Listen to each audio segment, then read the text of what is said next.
मंत्री जी नमस्कार। आपकी सरकार को 4.5 साल पूरे हो गए हैं और अब आप लोग चुनाव में जाने की तैयारी कर रहे हैं। क्या उपलब्धियां लेकर के जाएंगे? जनता को क्या बताएंगे? देखिए, जनता सब जानती है और जनता से जो हमने 2017 में संकल्प लिए थे, उस संकल्पों को आदरणीय मोदी जी के मार्गदर्शन में भारतीय जनता पार्टी ने आदरणीय योगी जी के नेतृत्व में बहुत तेजी के साथ जमीन पर उतारा है। और जो अभूतपूर्व कार्य आदरणीय योगी जी के नेतृत्व में भाजपा की सरकार ने उत्तर प्रदेश में किए हैं, मुझे नहीं लगता कि पिछले अगर सपा और बसपा के कार्यकाल को देखा जाए और इधर के 4.5 वर्षों के कार्यकाल को देखा जाए तो उसमें हमने गांव, गरीब, किसान, नौजवान, महिला सम्मान, सुरक्षा, विकास, सभी चीजों पर हमने बहुत तेजी से काम किया। और उस काम का परिणाम आज दिख रहा है, क्योंकि 1.5 वर्षों तक कोरोना से पूरी दुनिया कराह रही थी। उसमें हमने जीवन और जीविका, कैसे जीवन बचाया जाए लोगों का और उनकी जीविका कैसे चलाई जाए, उस पर भी भारतीय जनता पार्टी की आदरणीय योगी सरकार ने तेजी से काम किया। और आज हम वापस कह सकते हैं कि हम धीरे धीरे पटरी पर सबको लेकर आ गए। आज उत्तर प्रदेश देश का सबसे अच्छा प्रदेश बना है कोरोना के प्रबंधन के मामले में, और आर्थिक स्थिति में भी हम सेकंड नंबर पर आ गए हैं। अर्थव्यवस्था में हम दूसरे नंबर पर हैं देश की। और हमारी प्रशंसा खाली देश में ही नहीं हुई है, हमारी सरकार की प्रशंसा विदेशों में भी हुई और आपके सर्वोच्च न्यायालय ने भी की कि अगर किसी ने कोरोना का प्रबंधन किया है तो वो उत्तर प्रदेश सरकार ने आदरणीय योगी जी के नेतृत्व की सरकार ने किया है। तो इसलिए ये मानकर चलिए कि हमने जो संकल्प लिए थे, चाहे वो रोजगार के क्षेत्र के हों, चाहे वो सुरक्षा से जुड़े मामले हों, चाहे अपराधियों से मुक्त कराने के मामले हों, तो वो सारी चीजों को हमने, किसानों के बहुत बड़े मुद्दे को लेकर आया तो हमने तो पहली कैबिनेट में ही किसानों का 36,000 करोड़ रुपए का भुगतान कर दिया था। तो ये अपने आप में जो हमने कहा, जो संकल्प लिया, क्योंकि भारतीय जनता पार्टी वादे नहीं करती है, संकल्प लेती है और संकल्पों को पूरा करती है। लेकिन विपक्ष तो लगातार भारतीय जनता पार्टी की सरकार पर आरोप लगा रही है कि आप लोग सिर्फ हिंदू मुस्लिम करके और वोट को हासिल करना चाहते हैं, विभाजन करके वोट को हासिल करना चाहते हैं। आप ये बताइए कि कोई भी योजनाएं, आदरणीय मोदी जी के नेतृत्व की योजनाएं पिछले 7 वर्षों की केंद्र सरकार की, और उत्तर प्रदेश में भारतीय जनता पार्टी की सरकार को 4.5 वर्ष हुए, आपने ही सवाल किया। आप कोई योजना बताइए, किसी योजना में क्या कोई भेदभाव किया गया? अल्पसंख्यकों को लातादाद योजनाओं का लाभ इसलिए मिल गया क्योंकि पिछली सरकारों ने उन्हें वंचित कर दिया था उनकी योजनाओं से। उनको, वो पात्र थे लेकिन उनको दिया नहीं गया, उनके नाम पर दोहन किया गया था, लूटा गया था, भ्रष्टाचार की भेंट उनका पैसा चढ़ाया गया था। तो हमने सबका साथ, सबका विकास और सबके विश्वास के मूल मंत्र पे काम किया और उसको जमीन पर उतारने का काम किया, क्योंकि यही हमारी सरकार का इकबाल है कि हमने जो योजनाएं बनाई उसमें भेदभाव मत और मजहब देखकर नहीं किया। लेकिन आज अगर आप देखें तो एक वो हैदराबाद से आए हुए, वो तो ऑल इंडिया मजलिसे इत्तेहादुल मुस्लिमीन, ये तो सीधी सीधी एक धर्म के नाम पर ही वोट मांगने के लिए यहां पर आ गए। ये कह रहे हैं उनके पास लीडरशिप नहीं है और हम लीडर बनने आए हैं उनके, यही तो कहना चाहते हैं। लेकिन हम उनसे ही पूछना चाहते हैं कि कांग्रेस ने गुलाम नबी आजाद, सलमान खुर्शीद, अहमद पटेल, इन सबको तो नेता बनाया था ना। इन्होंने क्या किया? इन्होंने भी लूट के फेंक दिया। लेकिन तो लोग तो कह रहे हैं कि ओवैसी आप बीजेपी की बी टीम की तरह काम कर रहे हैं। आप ये बताइए कि हमारी कोई बी टीम होती है क्या? हमारे विचारधारा से अगर कोई जुड़े और जो देश हित में और जनहित में कार्य करना चाहता है, हमारे दरवाजे उसके लिए खुले। तो उनकी विचारधारा तो देश विरोधी विचारधारा है, उनके पूर्वजों ने तो देश को बांट दिया था, तो हमारे साथ वो ऐसे कहां आ सकते हैं? हाँ, और हम उनके साथ कहां जा सकते हैं? ये तो आग और पानी की दोस्ती वाली बात है। ये सिर्फ वो लोग हैं जिनकी दुकानें बंद हो रही हैं और जो एक ही वोट बैंक पर सिर्फ अपनी राजनीति को चलाते हैं। उनकी राजनीतिक दुकानें एक ही वोट बैंक पर चलती हैं, ना उन्हें प्रदेश से मतलब होता है, ना प्रदेश की 23 करोड़ जनता से मतलब होता है। हम भारतीय लोग हैं, हम भारतीय जनता पार्टी इसीलिए भारतीय लोगों की चिंता करती है। जो भारतीय वो हमारा है, लेकिन वो लोग वो एक समुदाय विशेष की राजनीति करते हैं, तुष्टीकरण की राजनीति करते हैं। तो बार बार उन्हें ये लगेगा, क्योंकि अब आपस में एक दूसरा, कोई उनका वोट काट रहा है, कोई उनका वोट काट रहा है। हम इनके वोट और हम इसकी राजनीति नहीं करते हैं। हम कैसे देश के अंदर एक सुरक्षा का माहौल हो, एक अच्छा विकास का माहौल हो, लोग संपन्न हो, आगे बढ़ें, हम इस पर काम करते हैं। जो योजनाएं आदरणीय मोदी जी के नेतृत्व की हैं उनको उठाकर आप देख लीजिए। गांव गरीब, किसान, नौजवान सब संपन्न हो रहे हैं। ये लोग आज वहीं पर पड़े हुए हैं जहां से चले थे, फिर वापस जैसे जैसे चुनाव आएगा ये उसी पर आ जाएंगे और उसी मुद्दे पर है।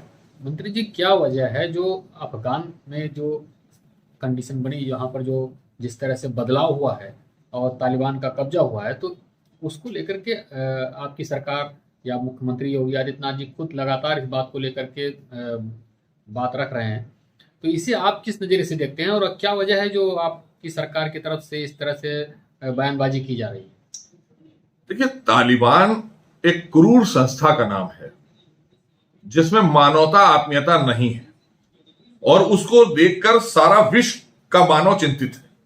तो हमारी भी चिंता स्वाभाविक है, भारतीय जनता पार्टी आदरणीय योगी जी की भी चिंता, क्योंकि हमें तो यहाँ की 24 करोड़ जनता को सुरक्षित रखना है ना, ऐसे कट्टरपंथी लोगों से बचाना भी है। और ये जो वायरस है इसको यहां फैलने भी नहीं देना है, क्योंकि आप देख रहे हैं पिछली सरकारों में धर्मांतरण जैसा जो अवैध धर्मांतरण का मुद्दा है वो कितना फला फूला, कि उसका परिणाम आज जब हमने धर्मांतरण के खिलाफ, अवैध धर्मांतरण के खिलाफ हम कानून लेकर आए, यही विपक्ष सदन के अंदर विरोध कर रहा था। ये तालिबानी सोच तो हुई ना कि जबरन किसी को आप अपने मजहब में परिवर्तित करके लाएं या बहला फुसला कर लाएं या पैसा के प्रलोभन देकर लाएं। तो ये इसके पीछे एक देश की सुरक्षा से जुड़ी हुई साजिशी तो है। तो हमने इस साजिश को नाकाम किया। हमारी एजेंसियों को हमने खुली छूट दी कि कोई भी कितना शक्तिशाली आदमी क्यों ना हो, कोई मौलाना हो, कोई भी व्यक्ति हो, कोई नेता हो, अगर अवैध धर्मांतरण जैसा कृत हो रहा है, कहीं पर भी हो रहा है, एजेंसियां स्वतंत्र हैं। हमारी एजेंसियां एफआईआर भी करेंगी, जांच के बाद कार्रवाई भी करेंगी। लेकिन पिछली सरकारों में तो ऐसे लोगों को छूने की इजाजत नहीं थी। सपा और बसपा की सरकार में क्या कोई पुलिसकर्मी किसी मौलवी के घर जाकर यह पूछ सकता था कि आपके यहां अवैध धर्मांतरण हो रहा है या विदेशों से फंडिंग का आपके पास प्रमाण मिला है? कोई पूछ सकता था? वो सस्पेंड हो जाता। एक आपने देखा था एक डिप्टी एसपी के साथ किस तरह का मामला हुआ था। खाली उसने अपराध के किसी मामले में किसी अपराधी की कोई गन पकड़ ली या कोई चीज का खुलासा कर दिया, उसको सस्पेंड कर दिया गया था। ऐसे ही किसी ने अगर कोई कार्रवाई किसी धार्मिक गुरु पर कर दी और वो अवैध काम कर रहा है, गैर कानूनी काम कर रहा है, तो उस पर फौरन उसको सस्पेंड करा दिया जाता था। तो ये क्या था? ये तुष्टीकरण की भेंट थी, देश की सुरक्षा से खिलवाड़ नहीं था। इससे तो पूरे देश को नुकसान होना था। तो आज हम जो काम कर रहे हैं, तो तालिबानी विचारधारा के लोग जो हैं, हम उनको पकड़ पकड़ के जेल में डालने का काम करेंगे। क्योंकि तालिबान अब वो कहते हैं साहब ये ऐसे हुकूमत होती है।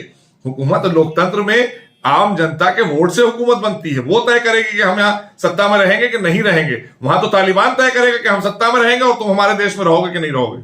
और अगर रहोगे तो हम तय करेंगे कि तुम पढ़ोगे कि नहीं पढ़ोगे, हम तय करेंगे कि महिला बाहर निकलेंगी कि नहीं निकलेंगी। तो ये तो चीजें, ये क्रूरता की हद है। तो ऐसे लोगों से तो हम लोगों को बचना भी होगा और अपने प्रदेश और देश के लोगों को बचाना भी होगा। एक सवाल आपके विभाग से, आपकी सरकार में आपके विभाग की तरफ से ऐसा क्या काम किया गया और जो खासकर अल्पसंख्यक समुदाय है प्रदेश का, उसके लिए क्या काम किया गया है ताकि वह लोग आपके साथ 2022 में रहेंगे, आपको वोट करेंगे? देखिए, पहली चीज तो हम देश के यशस्वी प्रधानमंत्री आदरणीय मोदी जी का साधुवाद और धन्यवाद करेंगे, आभार करेंगे अपने मुस्लिम समाज की तरफ से। अल्पसंख्यक कल्याण जरूर है, लेकिन मुस्लिम समाज की तरफ से, कि जिनको कभी सन 47 से आज तक घर नहीं नसीब हुए थे, उनके सर पर छत का काम देने का काम अगर किसी ने किया है तो आदरणीय मोदी जी ने किया है। बगैर भेदभाव के सबका साथ सबका विकास के तहत किया है। और एमएसडीपी जो आज प्रधानमंत्री विकास योजना के तहत हो गई है, वो अल्पसंख्यक कल्याण का ही विभाग है, जिसके तहत हम आज अल्पसंख्यक जो बहुल क्षेत्र हैं वहां विकास कार्य कर रहे हैं तेजी से। तमाम वहां के लोगों को जिस तरह से आज नल के जरिए जल पहुंचाने का काम, या वहां पर शिक्षा का स्तर ऊंचा उठाने के लिए तमाम डिग्री कॉलेजेस या इंटर कॉलेजेस खोल रहे हैं, वहां पर तमाम और छोटी छोटी एमएसएमई और ओडीओपी के तहत आदरणीय योगी जी ने जो मुस्लिम समाज के कारोबारी लोग थे उनका उत्थान करने के लिए कि वो अपने काम के जरिए से आगे बढ़ सके, सरकार उनकी सहायता और मदद कर रही है।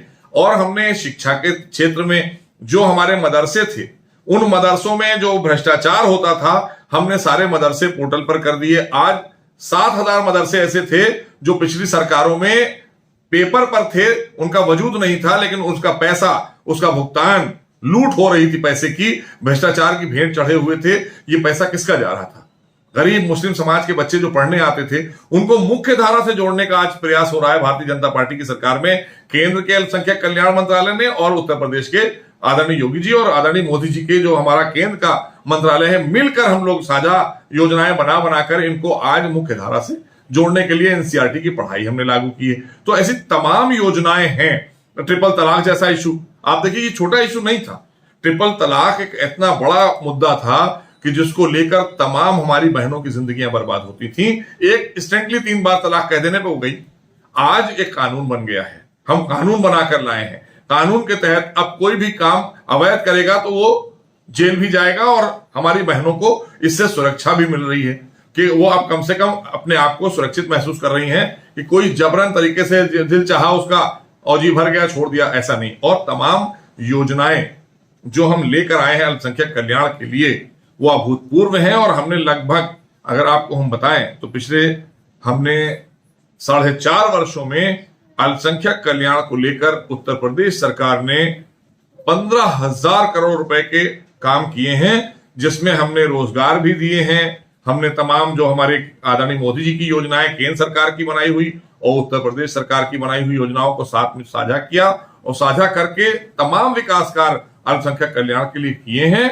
और बच्चों को हमने तमाम, आपको बता रहे हैं कि हमारे 560 या 62 अनुदानित मदरसे हैं, 9,000 टीचर्स हैं, उनको हम सैलरी दे रहे हैं, उनको हम बाकायदा तरीके से आधुनिक कर रहे हैं। उन मदरसों को वहां कंप्यूटरीकरण किया है हमने, मानव संपदा पोर्टल पर हम ले आए हैं कि सारी जानकारी आपको एक क्लिक पर मिल जाएगी। तो इतना पारदर्शी तरीके से काम हुआ है। और पिछली सरकारों में तो सिवाय लूट के अल्पसंख्यक कल्याण मंत्रालय क्या था, वो एक लूट का अड्डा बन गया था। उसको हम लोगों ने ये किया है कि अब वहां लूट नहीं हो सकती, सारी योजनाएं पारदर्शी हो गई हैं और उनका लाभ सीधा अल्पसंख्यक के मुस्लिम समाज को पहुंच रहा है। तो आप मान रहे हैं कि आपकी सरकार बन रही है? नहीं, बिल्कुल भी। देखिए, सरकार बन रही है और नहीं बन रही है तो कोई संदेह की बात ही नहीं है, क्योंकि हमने कार्य किए हैं जनता के वादे और जनता से लिए गए संकल्पों के अनुरूप।